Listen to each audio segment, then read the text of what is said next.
এইখান থেকে আমার সামনে যারা বসে আছেন, এর মধ্যে থেকে মুরব্বী যারা বসে আছেন, ওমরা বা হজ করতে গিয়েছেন, এরকম একজন হাত তুলেন। ওমরা বা হজ করে আসছেন, একজন মুরব্বী মানুষ, ওই যে লাল টুপি পরে বসে আছে, রুমন নিয়ে আসো তো ওনাকে। আপনি আসেন দেখি সামনে, সামনে আসেন, আমার কাছে আসেন।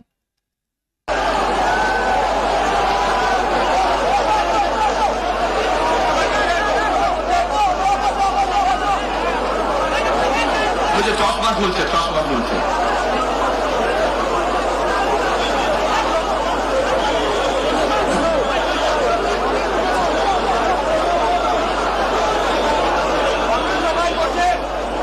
আপনারা বসেন, উনি এখনই মঞ্চে উঠবে, আপনারা সবাই দেখতে পারবেন কে মানুষটা।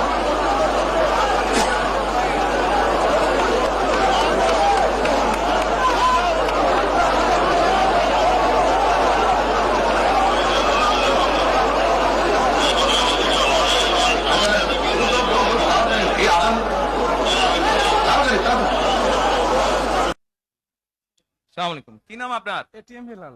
ওই এইদিকে বলেন। এটিএম হেলাল। বাড়ি কই? সুনামগঞ্জ। বাড়ি সুনামগঞ্জ। সুনামগঞ্জ কোথায়? শান্তিগঞ্জ। এই সুনামগঞ্জের মানুষ আছে এখানে? এই লোক আপনাদের মানুষ?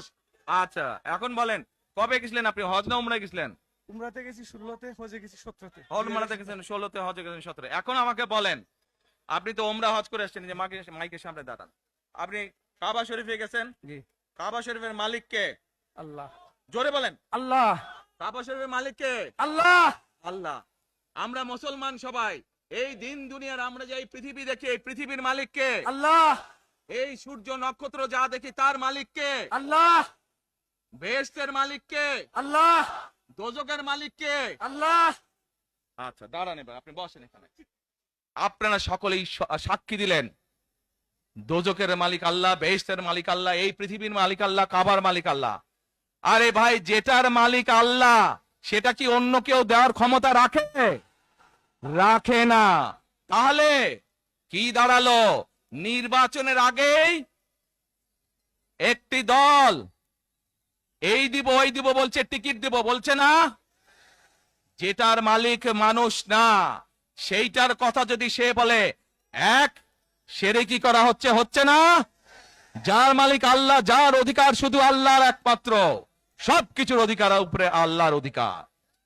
কাজেই আগেই তো আপনাদেরকে ঠকাচ্ছে, নির্বাচনের ফলে তাহলে কেমন ঠকাবে আপনাদেরকে বোঝেন এবার।